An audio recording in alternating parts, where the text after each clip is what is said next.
पहले आप ये वीडियो देखिए, उसके बाद आगे बात करते हैं। नरेंद्र सरेंडर। अब देखें उसको, उसका नाम जो है राहुल गांधी ने नरेंद्र सरेंडर रख दिया। तो इससे ज्यादा किसी नेशनल लीडर की जो है मिट्टी कितनी प्लीद मैंने नहीं होते देखी, कम से कम जो है कि एक लीडर ऑफ ऑपोजिशन जो है उसको नरेंद्र सरेंडर जो है, यानी एक एक्सेप्ट किया जा रहा है इंडिया में कि ये सरेंडर जो है ये मोदी ने एक किस्म का किया है। ये जो वीडियो अभी आप लोगों ने देखा, ये हमारे देश की एकता, सम्मान और दुनिया भर में भारत की छवि से जुड़ा हुआ मामला है। हाल ही में कांग्रेस के नेता राहुल गांधी ने ऑपरेशन सिंदूर के बारे में हमारे प्रधानमंत्री नरेंद्र मोदी जी के लिए नरेंद्र सरेंडर जैसे शब्दों का इस्तेमाल किया। और चौंकाने वाली बात यह है कि पाकिस्तान के रक्षा मंत्री ख्वाजा मोहम्मद आसिफ ने उनके इस बयान को अपने इंटरव्यू में उछाला, यह कहते हुए कि भारत का विपक्षी नेता ही यह कह रहा है कि उनके प्रधानमंत्री ने आत्मसमर्पण कर दिया है। आखिर यह बयान हमारे देश के लिए कितना खतरनाक है, समझ रहे हैं आप? पहले बात करते हैं ऑपरेशन सिंदूर की। यह भारतीय सेना का एक ऐतिहासिक और साहसी कदम था, जिसने पहलगाम के आतंकी हमले का बदला लेते हुए पाकिस्तान और पीओके में आतंकी ठिकानों को नेस्त नाबूद किया।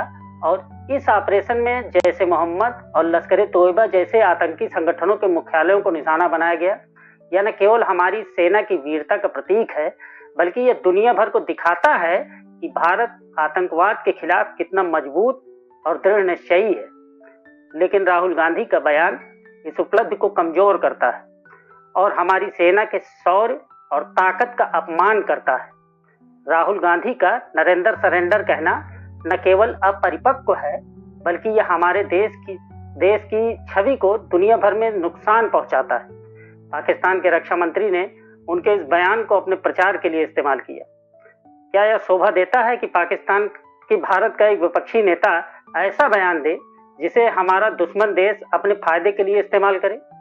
यह न केवल प्रधानमंत्री मोदी का अपमान है, बल्कि यह देश की 140 करोड़ भारतीयों की भावनाओं का भी अपमान है और हमारी सेना के बलिदान को भी ठेस पहुंचाता है ये मामला। विपक्ष का काम सरकार से सवाल पूछना है, लेकिन क्या सवाल पूछने का मतलब देश हित को नजरअंदाज करना है? राहुल गांधी ने यह कहकर कि भारत ने ट्रंप के दबाव में सरेंडर कर दिया, न केवल भारत सरकार बल्कि देश की विदेश नीति और सेना की विश्वसनीयता पर भी सवाल उठाता है। इससे उनकी अपनी पार्टी में भी मतभेद उभरे हैं। शशि थरूर, सलमान खुर्शीद जैसे कांग्रेस के वरिष्ठ नेता ऑपरेशन सिंदूर की सफलता की तारीफ कर रहे हैं, लेकिन राहुल गांधी, इनका अलग ही कहानी है। क्या उनकी राजनीतिक बेवकूफियों को नहीं दिखाता है? देश हित से ऊपर कुछ भी नहीं है। राजनीति अपनी जगह है, लेकिन देश हित सबसे ऊपर है। जब बात राष्ट्रीय सुरक्षा की हो और सम्मान की हो, तब हमें एकजुट होकर खड़े होना चाहिए। राहुल गांधी का यह बयान न केवल गैर जिम्मेदाराना है, बल्कि यह पाकिस्तान जैसे देशों को भारत के खिलाफ प्रचार करने का एक मौका देता है।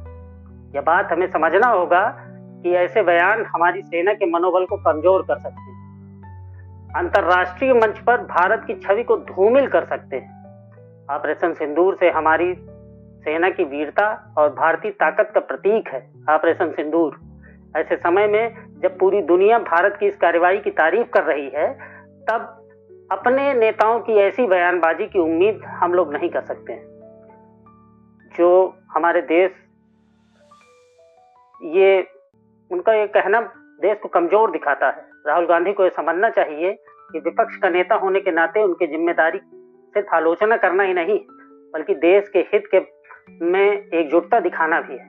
आइए हम सब मिलकर देश के ताकत और सम्मान को बनाए रखें। यह काम केवल भारत की जनता को ही करना है। अपोजिशन से कोई उम्मीद नहीं है, इनको तो खाली सत्ता चाहिए। इंदिरा गांधी के उस शौर्य जिससे बांग्लादेश का निर्माण हुआ था के बाद नरेंद्र मोदी की सरकार ने ही पाकिस्तान के खिलाफ ठोस कदम उठाए, नहीं तो राहुल गांधी भी यूपीए सरकार उस सरकार का हिस्सा थे जिसमें पूरा देश बम धमाकों से गूंज उठता था। और राहुल गांधी ही जाकर कहते थे कि आतंकवादियों को कंट्रोल नहीं किया जा सकता है, और आज पता नहीं किस मुंह से वोट मांगने आ जाते हैं। चलिए मिलते हैं अगले वीडियो में। धन्यवाद। जय हिंद।